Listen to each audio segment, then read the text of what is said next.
Movie की शुरुआत में हम दो लोगों को शॉपिंग करते हुए देखते हैं। ये लोग ड्रिलिंग करने का सामान, कुछ रस्सियां और कमरे को साउंड प्रूफ करने का सामान खरीद रहे थे। घर आने के बाद ये लोग एक कमरे को पूरी तरह साउंड प्रूफ बनाते हैं और वहाँ पर एक बेड भी रख देते हैं। इसके बाद वो दोनों अपनी वैन में जाते हैं और उसे भी साउंड प्रूफ कर देते हैं। अगले दिन वो दोनों एक लोकेशन पर जाकर किसी का इंतजार कर रहे होते हैं। थोड़ी देर बाद वहाँ से एक लड़की गुजरती है और वो दोनों अपनी वैन से उतरकर उस लड़की को किडनैप कर लेते हैं। इस लड़की का नाम स्टेला होता है और वो उसे वैन में ले जाकर उसके हाथ पैर और मुंह को बांध देते हैं। इसके बाद वो दोनों स्टेला को उसी रूम में लेके जाते हैं जिसे उन्होंने साउंड प्रूफ बनाया था। वो दोनों स्टेला को बेड से बांध देते हैं और उसके कपड़े उतारकर उसकी फोटोज क्लिक करने लगते हैं। फिर वो दोनों जबरदस्ती स्टेला को दूसरे कपड़े पहनाते हैं और उसे उस कमरे में बंद करके वहां से चले जाते हैं। थोड़ी देर बाद एक किडनैपर स्टेला के पास आता है और उससे उसके डैड का ईमेल एड्रेस और फोन नंबर मांगता है। वो किडनैपर उसको बोलता है कि वो लोग तुम्हारे बदले तुम्हारे डैड से बहुत सारे पैसे मांगेंगे और अगर तुम्हारे डैड ने पैसे दे दिए तो तुम सही सलामत अपने घर चली जाओगी। इसके बाद वो दोनों बाहर आते हैं। इनमें से एक किडनैपर जो ये काम पहली बार कर रहा था उसका नाम टॉम होता है और दूसरा किडनैपर जिसे इस काम का अच्छा खासा एक्सपीरियंस था उसका नाम विक होता है। इसके बाद वो दोनों स्टेला के डैड को मेल करते हैं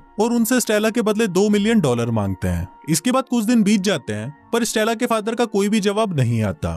फिर विक टॉम को बोलता है कि हमें स्टेला को पानी और खाने के लिए कुछ देना होगा। इसके बाद विक स्टेला के पास जाता है और उसे बोलता है कि अब मैं तुम्हें पानी पिलाने वाला हूँ, जिसके लिए मैं तुम्हारे मुंह से इस पट्टी को हटाऊंगा। अगर तुम चिल्लाई तो हम तुम्हें बेहोश कर देंगे। स्टेला वहां इशारा करती है कि वो नहीं चिल्लाएगी, पर विक जैसे ही उसके मुंह की पट्टी को हटाता है तो स्टेला जोर से चिल्लाने लगती है। ये देख विक उसके मुंह को बंद करता है और उसे एक बार फिर बताता है कि ये करने का कोई फायदा नहीं है क्योंकि ये पूरा कमरा साउंड प्रूफ है। फिर स्टेला को पानी पिलाने के बाद वो उसे बताता है कि उसे बाथरूम जाने के लिए 1 नंबर या 2 नंबर अपने हाथों से दिखाना होगा। तभी स्टेला 1 नंबर दिखाती है, मतलब उसे टॉयलेट जाना था।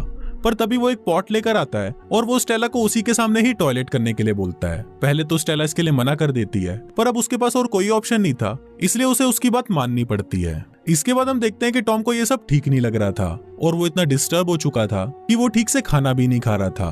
पर विक जब ये देखता है तो वो टॉम को जबरदस्ती खाना खिलाने लगता है। इसके बाद विक उसे बोलता है कि अब ये सोचने का टाइम नहीं है कि हम सही कर रहे हैं या गलत, क्योंकि इस चीज की तैयारी हम बहुत टाइम से कर रहे हैं और अगर तुम्हारी बेवकूफी से स्टेला को हमारे बारे में पता चल गया तो हमको फिर से जेल जाना पड़ सकता है। फिर विक के बाहर आते ही टॉम स्टेला की फोटोज चेक करता है, जिसे देखकर उसे स्टेला के लिए बहुत बुरा लगता है। और फिर जब वो स्टेला को चेक करने के लिए उसके कमरे में जाता है तो वहाँ स्टेला उसे इशारा करती है कि उसको पॉटी जाना है। ये देखकर टॉम एक बाल्टी लेकर आता है और उसके हाथ पैर खोलकर उसे अपने सामने ही पॉटी करने के लिए बोलता है, पर स्टेला उसे ऐसा करने से मना कर देती है, इसलिए टॉम पीछे मुड़ जाता है। तभी स्टेला इसी मौके का फायदा उठाती है और एक बाल्टी उठाकर उसे टॉम पर हमला कर देती है। इस वजह से टॉम की बंदूक नीचे गिर जाती है और फिर स्टेला उस बंदूक को उठाकर टॉम की तरफ पॉइंट करती है और उसे उसकी हथकड़ी खोलने के लिए बोलती है। फिर टॉम जैसे ही उसकी हथकड़ी खोलता है तभी स्टेला उसको डराने के लिए गोली चलाती है और उसके मास्क को भी खींचकर उतार देती है। इसके बाद जब स्टेला टॉम का फेस देखती है तब हमें पता चलता है कि स्टेला पहले से ही टॉम को जानती थी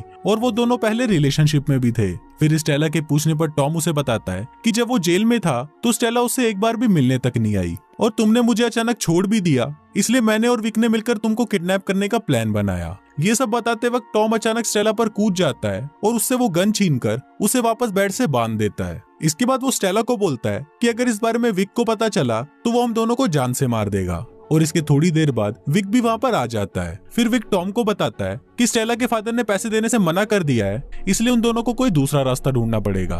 अगले दिन वो दोनों स्टेला के रूम में कैमरा लेके जाते हैं और विक स्टेला को बोलता है कि तुम्हारे फादर ने हमें पैसे देने से मना कर दिया है, इसलिए अब हम तुम्हारी उंगली काटकर एक वीडियो बनाएंगे और उसे तुम्हारे फादर को भेजेंगे। पर ये सुनते ही स्टेला बहुत डर जाती है और उन्हें ऐसा करने से मना करती है, पर विक उसकी बात नहीं सुनता तो स्टेला उसे बताती है कि वो प्रेग्नेंट है। ये सुनकर टॉम शॉक्ड हो जाता है और वो विक को उसकी उंगली काटने से मना कर देता है। वो बोलता है कि हमने इतना तो रिकॉर्ड कर ही लिया है कि इसके फादर पैसे देने के लिए राजी हो जाएंगे। इसके बाद विक जब स्टेला को खाना खिला रहा होता है तब स्टेला उसे बोलती है कि वो सिर्फ टॉम के हाथ से ही खाना चाहती है, पर विक उसे मना कर देता है। वहीं टॉम की नजर उस बुलेट पर पड़ती है जो स्टेला ने उस पर चलाई थी। ये देखकर टॉम उसे उठाने की कोशिश करता है, पर विक उसे उसकी जगह पर ही खड़े रहने के लिए बोलता है।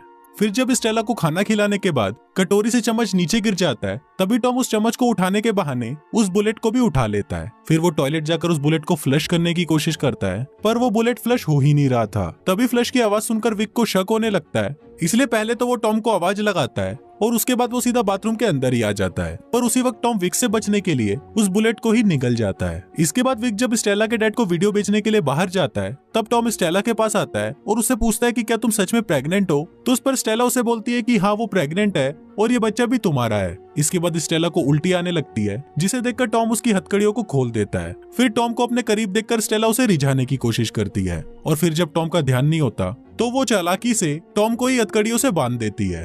इसके बाद स्टेला बाहर जाने की कोशिश करती है, पर दरवाजे पर लॉक लगा हुआ था। ये देखकर वो टॉम के फोन से पुलिस को फोन करती है और उन्हें सारी बातें बता देती है। पर फिर जब पुलिस स्टेला से उसकी लोकेशन पूछती है तो स्टेला को पता ही नहीं होता कि वो कहाँ है। तभी स्टेला की नजर घर की चाबी पर पड़ती है, जिसको टॉम उठाने की कोशिश कर रहा था। ये देखकर स्टेला उसे उठाने जाती है, पर तभी टॉम उसे मारकर बेहोश कर देता है और उसे फिर से बेड से बांध देता है। थोड़ी देर बाद जब विक वहाँ पर आता है तो टॉम उसके सामने ऐसा दिखाता है जैसे कि कुछ हुआ ही नहीं। फिर विक टॉम को बताता है कि स्टेला के डैड पैसे देने के लिए मान गए हैं, इसलिए उन्हें आज ही यहाँ से जाना होगा। ये सुनते ही टॉम बाहर जाकर वैन को रेडी करने लगता है, पर तभी उसे वहाँ पर स्टेला की प्रेगनेंसी रिपोर्ट मिलती है, जिसको पढ़ने पर टॉम को यकीन हो जाता है कि स्टेला सच में प्रेग्नेंट है। दूसरी तरफ जब विक स्टेला को लेने जाता है तो उसे वहाँ पर टॉम का मोबाइल मिलता है, जिसको चेक करने पर उसे पता चलता है कि स्टेला ने पुलिस को फोन लगाया था। इसके साथ ही उसे वहाँ पर वो गोली भी मिल जाती है जिसे स्टेला ने टॉम पर चलाई थी। अब ये सब देखकर विक को वापस शक होने लगता है और फिर वो सच पता लगाने के लिए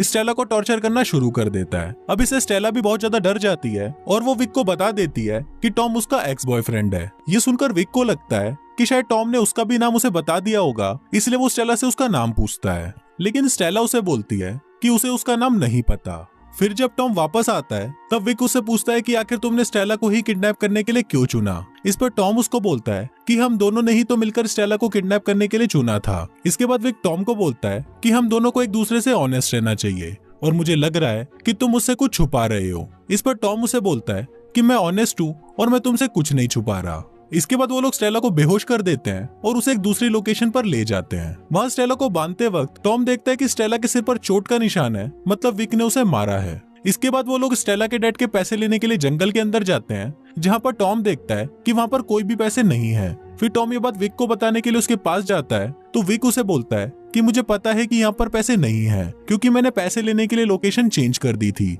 ये बोलकर विक टॉम पर गन पॉइंट करता है, जिसे टॉम भी समझ जाता है कि विक को उसके और स्टेला के बारे में सब कुछ पता चल चुका है, इसलिए वो खुद ही अपने और स्टेला के बारे में उसे सब कुछ बता देता है। फिर जब विक टॉम पर गोली चलाने ही वाला होता है तभी टॉम उसे चकमा देकर वहाँ से भाग जाता है। टॉम को भागता हुआ देखकर विक उस पर दूर से ही गोली मारता है और वो गोली टॉम को लग जाती है। पर जब विक उसको देखने के लिए उसके पास जाता है तो टॉम वहाँ से भाग जाता है। इसके बाद विक स्टेला के फादर से पैसे लेकर वापस स्टेला के पास आता है। यहाँ विक अब स्टेला को मारना चाहता था, इसलिए वो एक जहर से भरा हुआ इंजेक्शन लेकर उसे स्टेला को लगाने ही वाला होता है कि तभी पीछे से टॉम आकर उस पर हमला कर देता है। अब क्योंकि विक के पास एक गन थी, इसलिए वो उस गन से टॉम को शूट कर देता है। फिर विक टॉम को जान से मारने ही वाला होता है कि तभी स्टेला अपने पैरों से विक को नीचे गिरा देती है। इसी दौरान टॉम के हाथ में वो बंदूक लग जाती है और उसी वक्त वो विक को गोली मार देता है, जिससे विक की वहीं मौत हो जाती है। इसके बाद टॉम विक की पॉकेट में से चाबी निकालकर उसे स्टेला को देता है, जिससे स्टेला खुद को छुड़ाकर आजाद हो जाती है। वहीं 2 गोली लगने की वजह से टॉम बहुत ज्यादा घायल हो गया था,